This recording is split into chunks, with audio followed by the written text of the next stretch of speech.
Let's start on the conquest. Итак, начнем завоевание Ханаана. So here on the left, we have a Canaanite, И здесь слева мы видим хананеянина, or at least how the Egyptians depicted a Canaanite. ну или по крайней мере то, как египтяне изображали хананеян. And then here on the right, we have a nomad, И справа мы видим кочевника, which is probably what the Israelites would have dressed like when they were wandering and when they came into the land of Canaan. И похоже, что именно так одевались израильтяне, когда они блуждали по пустыне и в итоге вошли в Ханаан. So they don't look too different from each other. Они не слишком-то отличаются по виду друг от друга. They're wearing a headband. И у них вот у обоих повязка на волосах. Both of them are actually. Да. And they have these like long shirts, tunics, robes, sort of. И у них очень длинные вот эти туники, там, которые, ну, до пяток. They wear sandals. Они носили сандалии. So most people in the geographical regions dressed about the same. И большинство людей вот в этом географическом регионе одеваются примерно одинаково. Egypt, it's hotter there. A lot of times they didn't wear shirts. И в Египте, поскольку там жарче, они часто не надевали таких вот, ну, туник или рубах. And when these people were out working in the fields, they probably did that too. They probably just wore their pants or skirts. Когда эти люди были там, работали на поле там, или на природе, под солнцем, то они, скорее всего, тоже эти туники не надевали, а работали просто там на бедренных повязках или, ну, So the conquest starts about 40 years after the Exodus. И завоевание Ханаана началось через 40 лет после исхода. We have that 40-year wandering in the wilderness period. И у нас есть период 40 лет блуждания по пустыне. There may have even been 2 years before the 40-year period. So it could have been 42 years total, or maybe the 40 years included that. But может быть, было 2 года сверх 40, то есть, может быть, было 42 года, может быть, эти 2 года еще включались в эти 40 лет. But anyway, about 40 years later, so just before 1400 BC. То есть, ну, так или иначе, около 40 лет после исхода, то есть около 1400 года до нашей эры. Можно вопрос? Насчет Авраама. Он пришел с Ханаана, но ведь он не был в Ханаане, или был? Abraham, he came from Canaan, but he wasn't Canaan. No, he came from Mesopotamia, from Ur. Он пришел из Ура, из Месопотамии. Then he moved to Canaan. И потом он перешел в Ханаан. So the Israelites, they had ancestors from many different regions of the ancient world. И у израильтян много предков из других древних народов. Abraham, he's originally from southern Mesopotamia. Авраам изначально происходит из Южной Месопотамии. And then they have well, they live in Canaan for a while, but they have some marriages to people who live in northern Mesopotamia. Они жили какое-то время в Ханаане, но заключали также браки с людьми, которые жили в Северной Месопотамии. And Joseph marries an Egyptian. Иосиф женился на египтянке. Moses marries a Midianite, or sometimes she's called an Ethiopian. Моисей женился на мадианке или еще эфиоплянке. Ну, эфиопляне называли. They probably married some Canaanites while they lived in Egypt too. И, скорее всего, пока они жили в Египте, они там переженились со многими хананеями тоже. So kind of a conglomeration of people. Ну, то есть, похоже, что это была такая горная солянка. То есть, множество людей было, множество кровей было смешано.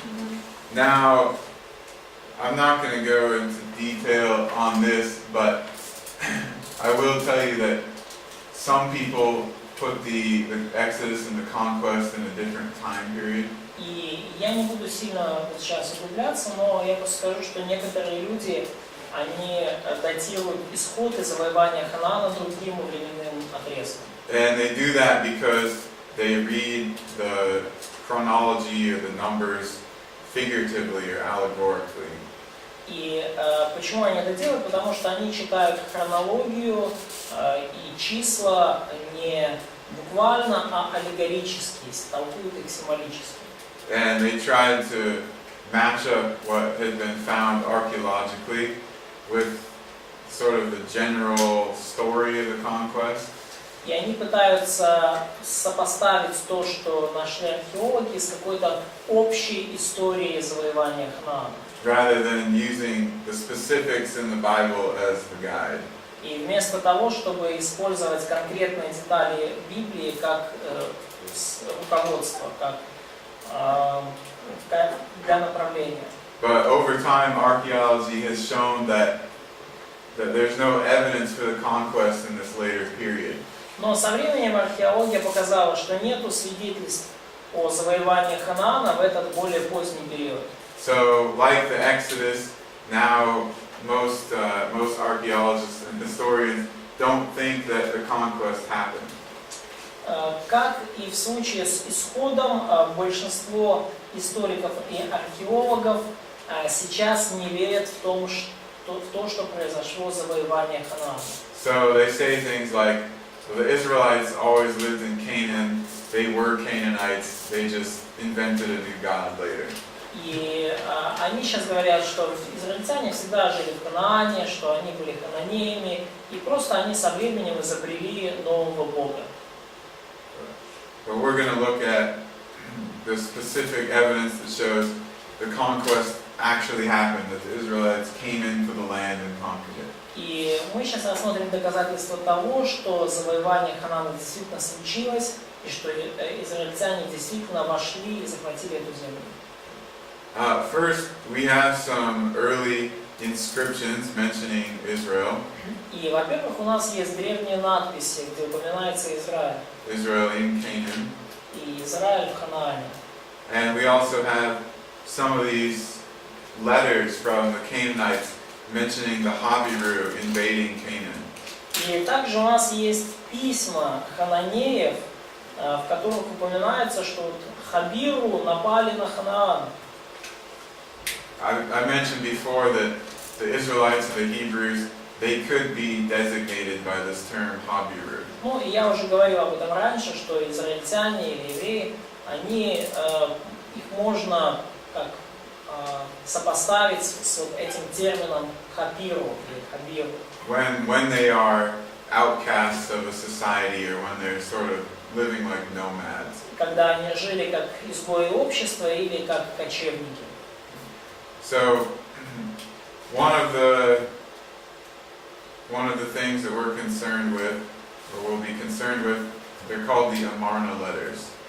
И вот одна из вещей, которые нас, скажем, привлекают наше внимание, это так называемые письма Амарны. And these are letters that the Canaanite kings or rulers wrote to the Egyptians. И это были письма, которые правители Ханаана писали египтянам. At about the time of the conquest of Canaan. И как раз вот около в тот самый период, когда происходило завоевание Ханаана. Many of them mention how these Habiru are attacking and taking over cities in Canaan. И многие из них упоминали о том, что вот эти Хабиру, они завоевывают и завоевывают целые города в Ханаане. And the Canaanites asked the Egyptian Pharaoh to send help, to send troops, but he never does. И хананейские правители писали египтянам, чтобы те прислали военную какую-то поддержку, прислали войска, но те так этого и не сделали. Okay, so they're from the end of the 15th century to about the middle of the 14th century. То есть иритировка это конец 15 столетия и середины 14 столетия. We might say something like this. Вот это примерно вот такой период, 1410-1360 год. Кто такие вассалы? Who are vassals? Vassals? A vassal is a person or a state that is under the control of another country. Вассал это человек или государство, штат, который находится под контролем другого государства, другой страны. So Canaan wasn't Egypt, but Egypt exerted control over Canaan at that time. Ханаан не был Египтом, но Египет осуществлял определенный контроль над Ханааном. They had attacked them previously and made them pay. They made the Canaanites pay the Egyptians, basically. То есть египтяне до этого нападали на Ханаан и заставили хананеев платить им дань. Let's see. So here, for example, here's a quotation from one of these letters. И вот, например, цитата из одного из этих писем. Земля царя оставлена для Хабира. And there are many things like that. И было множество подобных этому вещей. For example, from Jerusalem, Например, из Иерусалима. the Canaanite king or mayor in Jerusalem, he has this problem with the Habiru attacking. И хананейский царь, или как мэр Салима, у него возникла проблема. Хабиру нападали. And we know from Joshua that the king of Jerusalem and some other Canaanites, they get involved in the war with the Israelites. И мы знаем это из книги Иисуса Навина, что царь Иерусалимский, он включился в войну против израильтян. Gezer is one of the cities that allies itself with Jerusalem. И Гезер это один из городов, которые вступили в союз с израильтянами. So they gathered the union against. Yeah. Да, то есть они, я прошу прощения, они вступили также в войну с израильтянами. Gezer is also mentioned in Joshua 10 with Jerusalem. И Гезер также упомянут в Иисуса Навина 10. And you see they talk about the same thing with these Habiru taking over the cities. И если вы обратите внимание, то они все говорят об одном и том же, что Хабиру захватывают города. We see the same thing from Lachish, another Canaanite city.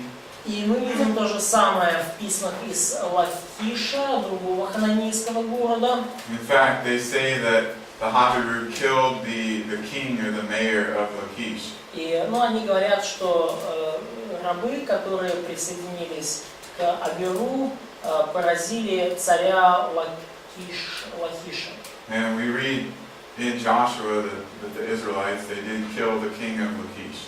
И мы читаем в Иисуса Навина, что они таки убили царя Лахиша. То есть были в Ханаане те, кто шел с ними, создавал союзы хананские народы? То были народы, которые выступали. So, were there people or groups in Canaan who allied with Israelites, who just Yeah, the Gibeonites гаванитяне? from Они не Gibeon. переживали, что против них потом восстанут, размножатся и восстанут на Израиль? So, did the Israelites, had they been concerned about, these Canaan tribes who will multiply and then will rebel against them? They don't seem to have been concerned with that because God had commanded them to either destroy or push the Canaanites out of the land. То есть они не особо вообще переживали по этому поводу, им было повелено уничтожить хананеев полностью или вышвырнуть их с земли. А что они не уничтожили вот этих, ну, рабов? So why didn't they destroy these slaves? They were supposed to, but I don't know, they disobeyed, and then Им вообще надо было это сделать, но я не знаю почему, они не послушались. Надо было, да? and it caused lots of problems we read about in the book of Judges. И это, то, что они это не сделали, привело со временем к серьезным проблемам. Мы об этом читаем в книге Судей. Alright, so during this time, И в течение этого времени Canaan, it was not a nation, it wasn't its own country. Канаан вообще не был нацией, то есть у них не было какой-то единой собственной страны. It was just a region. Это просто был регион. And they had a system of city-states. И у них была вот система как городов-государств. Are you guys familiar with the city-states of ancient Greece? Знаете ли вы вот о системе городов-государств или полисов в Древней Греции? Like Athens, the city, it had its own government separate from like the city of Corinth or Sparta. Например, то, что в городе Афины у них есть свое правительство, свое руководство, и оно отличит, то есть это отдельное, вот, допустим, от руководства в городе Коринф. It would be like if Kiev was its own government, Lviv was its own government, Ну, это Odessa. было бы, если бы Киев был просто, у него было бы свое правительство, а у Львова было бы свое правительство. Типа как Крым сейчас, Ледонит. Да. Люксембург из архитектора. Люксембург? Yeah, Да. exactly. Ну, Люксембург сейчас по такой системе. So they spoke the same language, they were the same group of people, but they governed locally. То есть они говорили на одном и том же языке, это была одна и та же этническая группа людей, но руководство, государственное управление осуществлялось локально, ну то есть в каждом городе свое. So there was no national Canaanite army. То есть не было национальной хананейской армии или гвардии. So each city-state, or maybe a few city-states, would fight one at a time against Israel. То есть каждый город-государство или несколько городов-государств сражались с израильтянами, город за раз. То есть Now, поодиночке. Deuteronomy and Joshua also tell us that a lot of these cities had big walls, big fortifications. И в книге Второзакония Иисус Навина показывает нам, что у многих из этих городов были укрепления, стены, фортификации. And that's what we see in archaeology as these sites have been excavated. И это то, что нам также показывает археология, когда мы делаем раскопки. So the general setting that we see in the book of Joshua is exactly what we find archaeologically and historically. И вот это вот генеральное расположение сил, базовое, это именно, описано в книге Иисуса Навина, это именно то, что мы обнаруживаем, делая археологические раскопки. The first city that they attack and conquer is Jericho. И первый город, на который они напали и который завоевали, это был Иерихон. Jericho is just across the Jordan River. И Иерихон, он как раз через реку Иордан находится. So they had fought and subdued the Ammonites and Moabites and Edomites over here. И они уже к тому времени подчинили себе аммонитян и моавитян на другом берегу. Ammonites and Moabites, yes? Yeah. Да, аммонитян и моавитян получается, с западной стороны Иордана. Then they crossed the Jordan and they attacked Jericho first. С восточной стороны Иордана, прошу прощения, и потом они пересекли Иордан и сразу же напали на Иерихон. There's no other big city in this area, so it was a very strategic place for them to start. И не было никаких других крупных городов в этой области, поэтому для них Иерихон был очень важной стратегической точкой для начала кампании. And that's where they set up their headquarters for the conquest at Gilgal near Jericho. И вот это то место, где они установили свои It's not on there. headquarters. Like their main base camp. Да, где они поставили свои, ну, скажем так, опорные лагеря, основные военные лагеря вот в Гилгале, получается, ну, в районе Иерихона. Now Jericho is a very important site because there's a lot of conflict over the understanding of the archaeology. И Иерихонская раскопка очень важная, потому что много конфликтов здесь имеет место в понимании археологии. So a lot of archaeologists have said that it was destroyed in this period rather than this period. И многие археологи говорят, что город был уничтожен вот в этот период, а не в этот. То есть в средний бронзовый период, а не в поздний бронзовый период. Okay, let's look at those two periods. То есть вы помните, да, у вас в конспектах есть вот эти вот периоды. So if it was destroyed in the Middle Bronze 3, that's like 100 years before the Israelites got there. То есть если город был уничтожен в средний бронзовый период, часть 3, то это получается за 100 лет до того, как Израиль туда реально попал. So then they would say, oh, the city was already destroyed and gone 100 years before the Israelites even got there. Но и они скажут, ага, видите, город был уже до этого уничтожен и опустошен еще до того, как израильтяне туда вошли. So we're going to look at the evidence that shows it was destroyed in this period at the time that the Israelites came. И мы посмотрим свидетельство того, что город был уничтожен именно в этот поздний бронзовый период 1, во время, когда израильтяне туда вошли, как 1400 год до нашей эры. And we'll also look at the way that it was destroyed and how it agrees with the account in Joshua. И мы увидим также способ, которым был уничтожен город, и как это согласуется с повествованием в книге Иисус Навин. So remember the late Bronze Age 1. Помните, поздний бронзовый век 1. Okay? This is the time that the conquest starts. Это время, когда началось завоевание. Okay? The archaeological period. Это археологический период. So Jericho has been excavated several times now. Иерихон, в окрестностях Иерихона раскопки проходили уже несколько раз. And one of the early excavation teams, they thought it was destroyed about 1400 BC. И одна из ранних археологических команд, они пришли к выводу, что город уничтожен около 1400 года до нашей эры. But then one of his students came later and excavated some more of the site. И потом на эту раскопку, потом также была следующая раскопка, и уже студент, ученица Джона Гарстинга ее проводила. She said it was destroyed much earlier, about 150 years before that.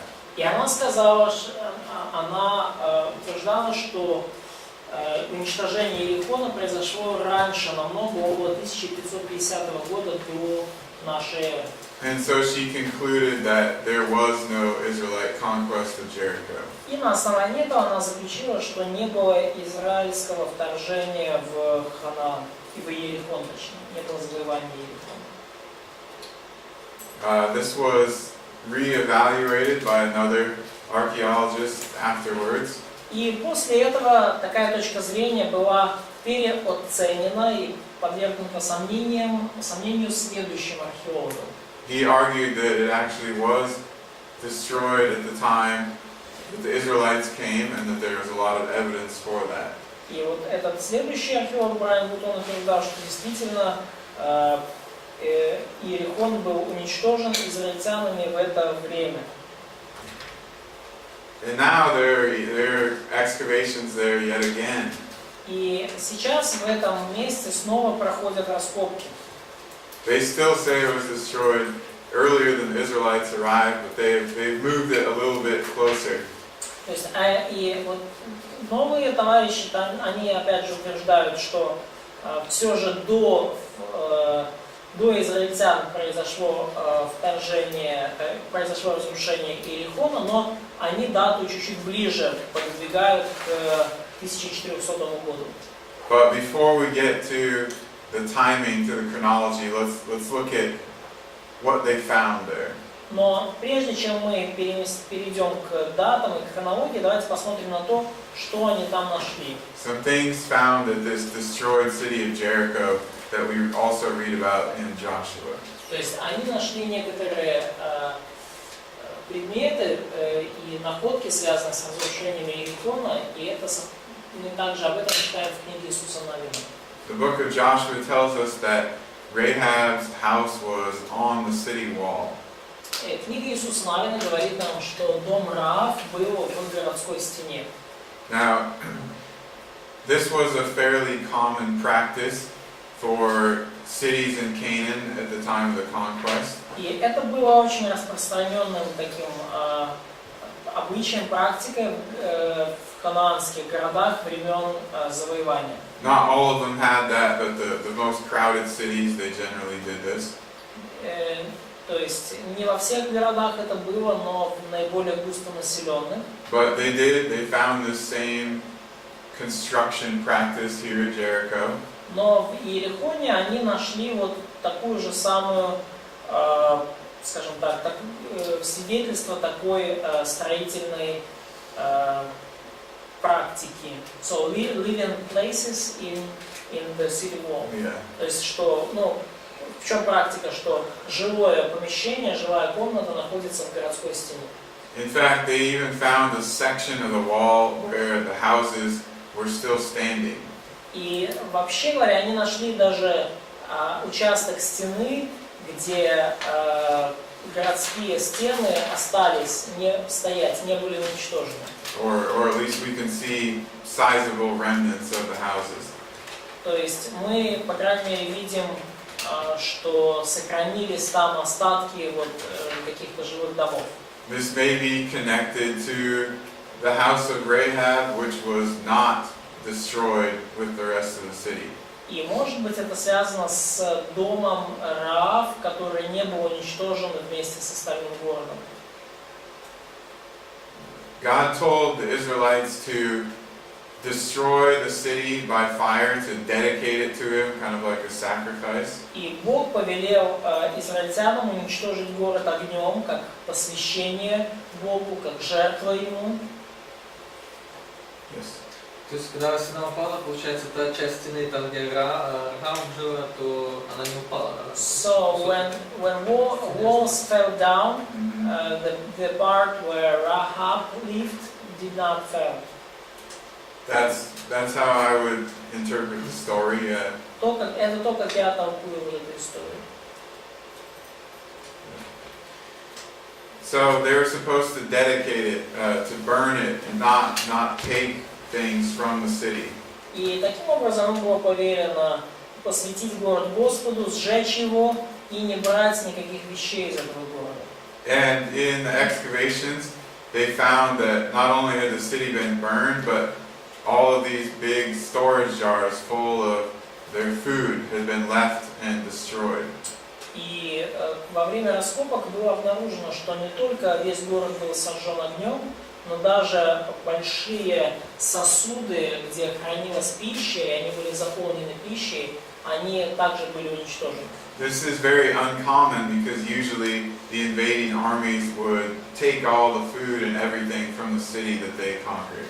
И это очень необычно, потому что чаще всего в военной практике армия-завоеватель берет из города всю еду, которую может найти. It also suggests that Jericho was attacked soon after harvest time, which is the time that Joshua tells us.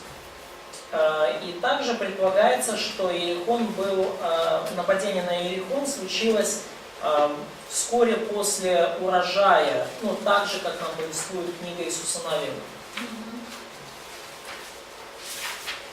So we have Rahab's house, we have them not looting the city and destroying it by fire.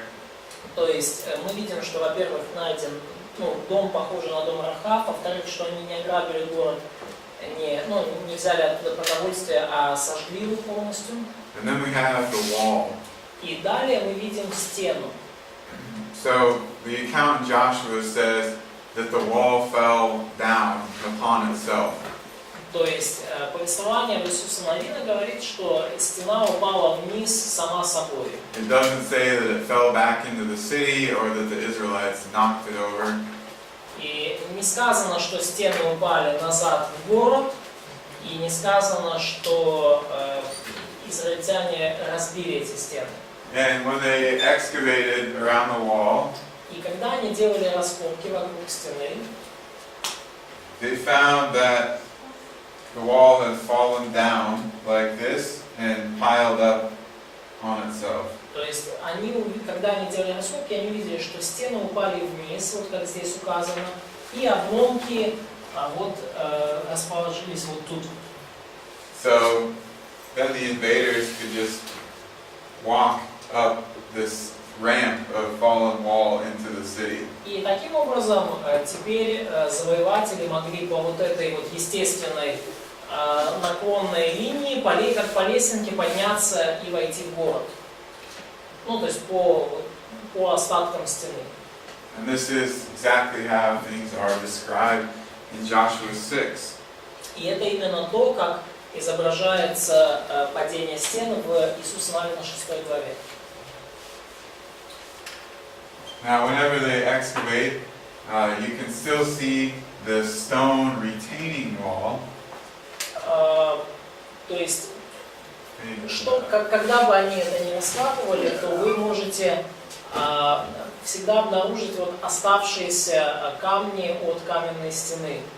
And then they always find the red mud bricks fallen and forming this ramp right in front of that stone retaining wall. И также они постоянно находят вот эти камни из красной глины, которые упали вниз и образовали таким образом вот эту естественную лестницу или подъем.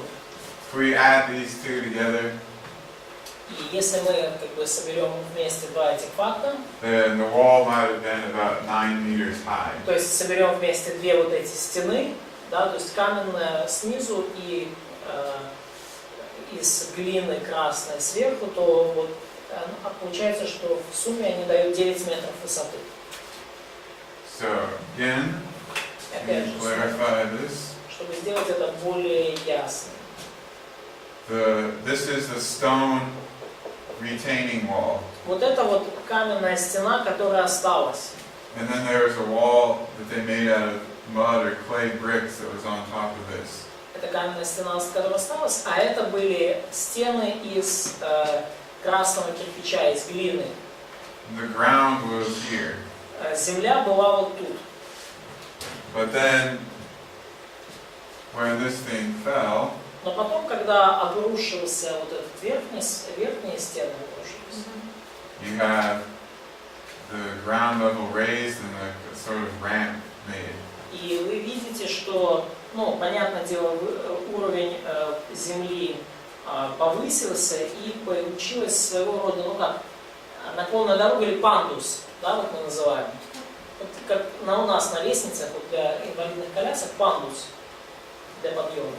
On top of, То есть стена сюда упала? Сюда? Наружу. Вперед упала стена.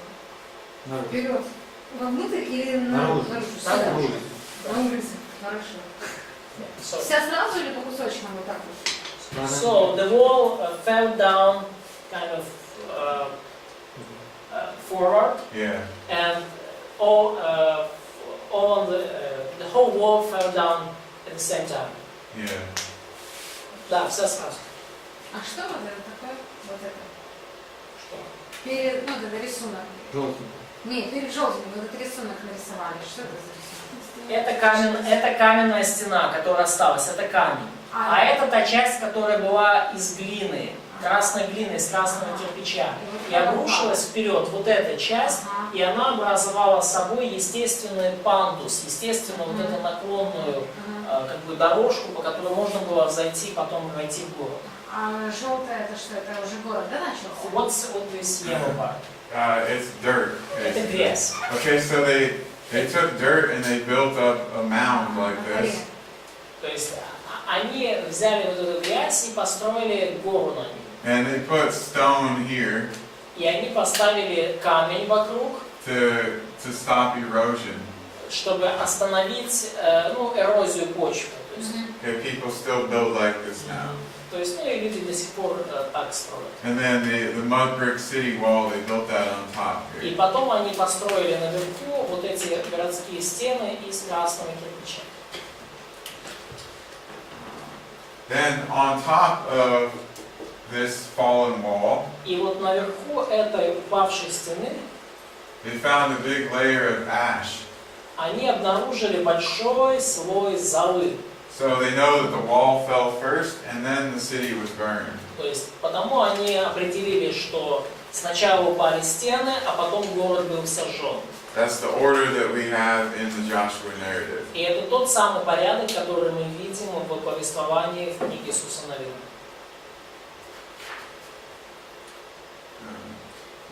Now, some of the archaeologists explain the falling wall as an earthquake. И некоторые археологи пытались объяснить падение стены как результат землетрясения. Because it didn't fall in a way consistent with a normal siege of a city. И потому что стены упали, необычно, не так, как они обычно падают, учитывая форму города. Usually people would use battering rams in this kind of situation. То есть, я прошу прощения, не так, как они обычно падают во время осады города. И обычно во время осады они используют тараны. And so they would smash the wall to the inside of the city, and it would just be in certain locations, not all around. И обычно, когда стену пробивают тараном, то она падает, во-первых, в сторону города, и она падает в определенных только местах, не вся стена сразу. Там, где пробивают. Alright, so we see four things really that are very, very similar to what we read in the Joshua account. И мы видим 4 вещи, которые очень похожи на то, что мы читаем в книге Иисуса Навина. We see the wall falling outward and forming a ramp. То есть мы видим, что стена падает наружу и образует пандус или наклонную плоскость. We see the fire, the city being burned after this. И мы видим, что после этого город сжигается. We see that the attackers did not loot the city. И мы видим, что завоеватели, захватчики не разграбили город. And we see that there were houses integrated into the city wall. И также мы видим, что были дома, которые были вмонтированы в городскую стену. We could also add in there that it looks like the city was attacked just after harvest time. И также мы можем добавить к этому то, что, похоже, город был атакован после сбора урожая. But now we need to establish that all this actually happened when the Israelite conquest happened. И теперь нам нужно установить, что все это случилось действительно в то самое время, когда случилось завоевание Ханаана Израилем. So we have evidence from some artifacts and from pottery. И у нас есть свидетельства, связанные с различными артефактами и конкретно с гончарными изделиями. So there are these two special types of painted pottery. И там мы находим два типа разрисованных глиняных изделий. They're found at Jericho in this destruction layer.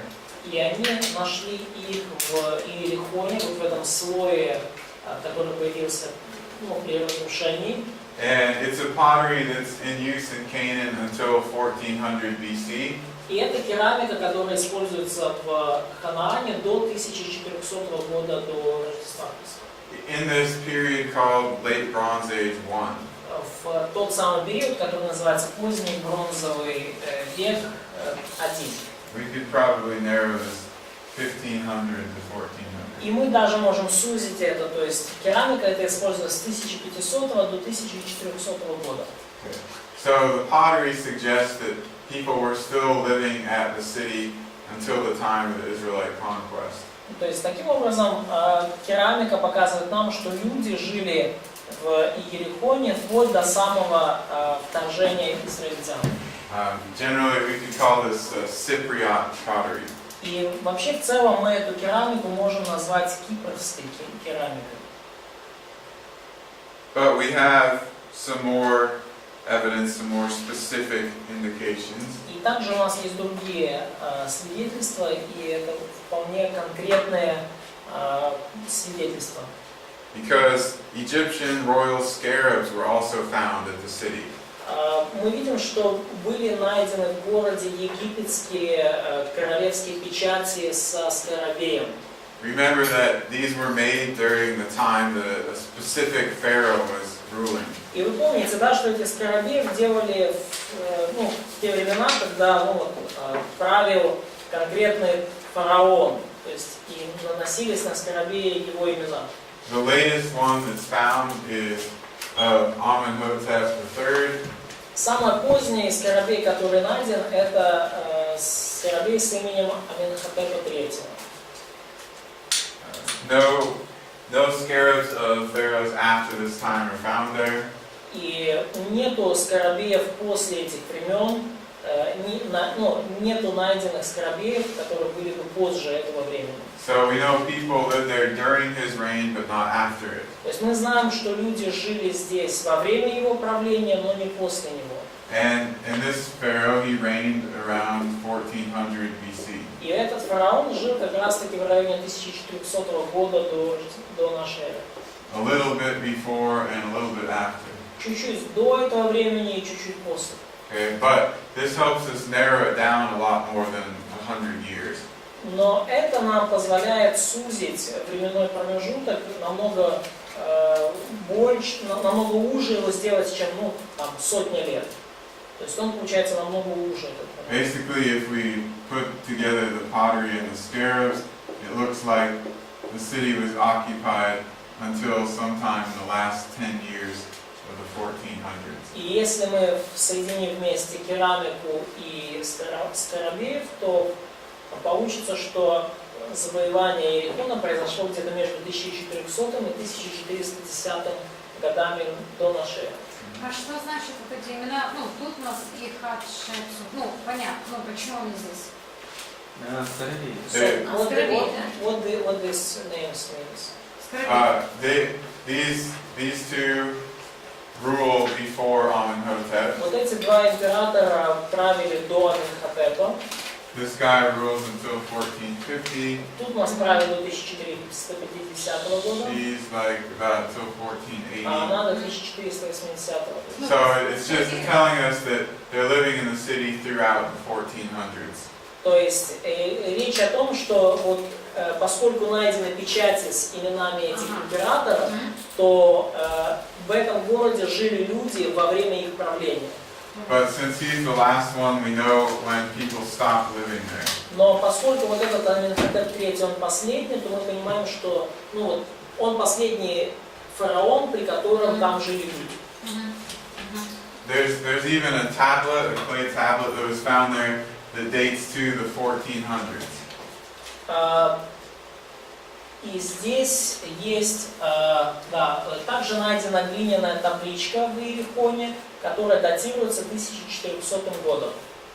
So we really have three types of evidence or three types of artifacts И потому у нас есть три рода доказательств и артефактов, that tell us that Jericho was there, people lived in it until about 1400 BC, and then that was destroyed. которые говорят нам, что люди здесь жили и до 1400 года до нашей эры, и потом город был уничтожен. So the case for Jericho being destroyed at the time of the Israelite conquest and in the manner described in Joshua is very strong.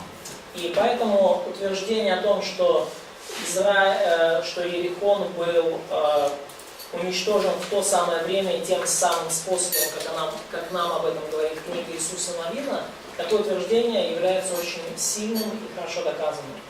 But if you read some books or some articles, you'll often see that they say there's no evidence for the conquest of Jericho, or it contradicts the conquest accounts. Но если вы читаете различные книги насчет по этой теме, то вы можете прочитать, что нету свидетельств завоевания Иерихона и Израилем в эту эпоху, или эти свидетельства противоречат библейскому повествованию. This is because of what this lady said, but she never published her evidence. It didn't come out until after she died. Но это все из-за того, что сказала вот эта вот дамочка Катрин Каньон, но она никогда свои доказательства не публиковала. So they did not come out until she died. Yeah, she didn't publish it. They published it after her death. Она не публиковала свои доказательства были опубликованы после ее смерти. She just published her conclusions. She didn't publish her actual findings. Она опубликовала лишь свои заключения, но не опубликовала реальных находок. So most scholars haven't actually even looked at the archaeology. They just repeat what she and similar people concluded. И большинство людей, они как попугаи повторяют не то, что основывается на археологии, а то, что она и подобные ей люди заключили, те выводы, к которым она пришла. One of my supervisors for my doctoral dissertation, he went to the same university as her. И один из моих научных руководителей, в университете при работе над докторской диссертацией, он учился в том же университете, что и она. His supervisor excavated at Jericho with her. А его научный руководитель, моего научного руководителя, он делал раскопки Иерихона вместе с этой дамой Kathleen Kenyon. Да, Катрин Каньон. So he thought that Jericho was destroyed like 100 years before the Israelites were supposed to get there.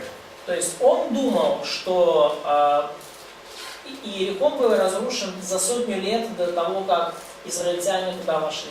But he had never really looked at the archaeological material himself. Но он никогда не видел археологический материал своими глазами. So a couple years ago, I got some pottery samples from Jericho.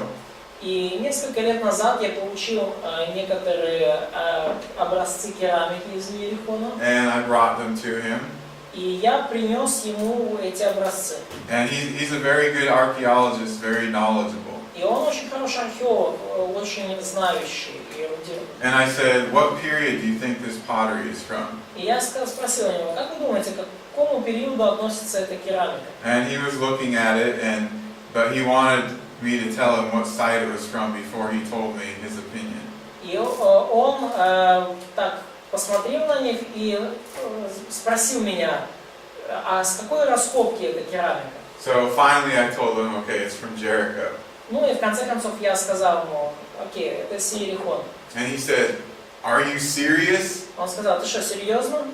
Because he thought that pottery wasn't supposed to be at Jericho. Потому что он думал, что эта керамика, то есть она просто не может быть там в Иерихоне.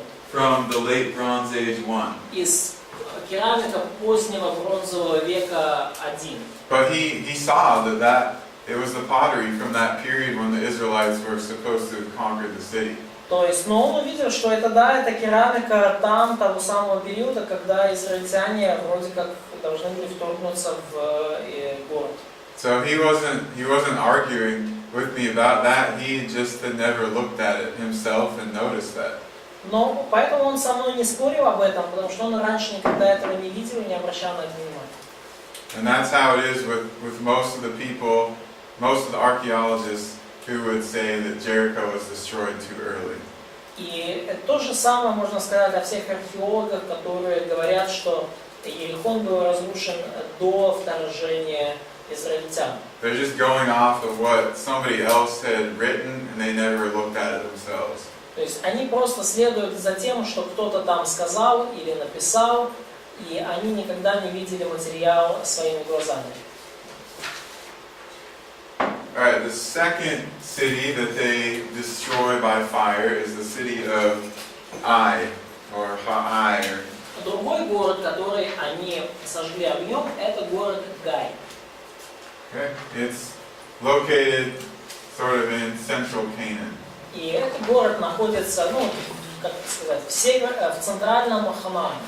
A little bit west and north of Jericho. Немножко на северо-запад от Иерихона. And I'm focusing on Jericho, Ai, and Hatzor because Joshua tells us these are the three cities they burned with fire. И я почему так детально останавливаюсь на Иерихоне, Гае и Хацоре, потому что об этих городах Иисус Навин пишет, что их предали огню. And a big fire destruction is something that you can usually find easily in archaeology. И масштабное уничтожение города огнем – это нечто, что вы можете легко обнаружить при археологических раскопках. A layer of ash will be left over at the site that you can dig up. То есть в археологическом слое будет толстый слой золы, когда вы там будете делать раскопки. Now, this site is a little more problematic than Jericho. Ну и эта раскопка, она более проблематичная, чем Иерихонская. A lot of people think that it also wasn't occupied during the time that the Israelites came into Canaan. И was occupied. Was not. Но также много людей считают, что этот город не был завоеван тогда или не был разрушен тогда, когда туда пришли израильтяне. So this prompted some archaeologists and scholars to suggest that what we thought was the site of Ai was actually another city. И это побудило многих ученых заявить, что то, что мы считали остатками Гая, на самом деле это какой-то другой город. So they started digging at other places, trying to find what they thought was Ai. И они начали копать в других местах, пытаясь найти то, что, по их мнению, было Гаем. This is the site that most archaeologists think was Ai. И это вот раскопка, о которой многие, большинство археологов считают, что вот это Гай. And then these are two others that have been proposed. И вот также были скажем так, на это вакантное место предложены еще две раскопки. These are only like 1.5 kilometers apart. Вот эти две раскопки находятся на расстоянии буквально 1,5 километра. So they're very close. То есть они очень близко друг от друга. This one has more problems with geography. Ну, когда вот эта вот третья раскопка, то там уже возникают проблемы в географии с ним.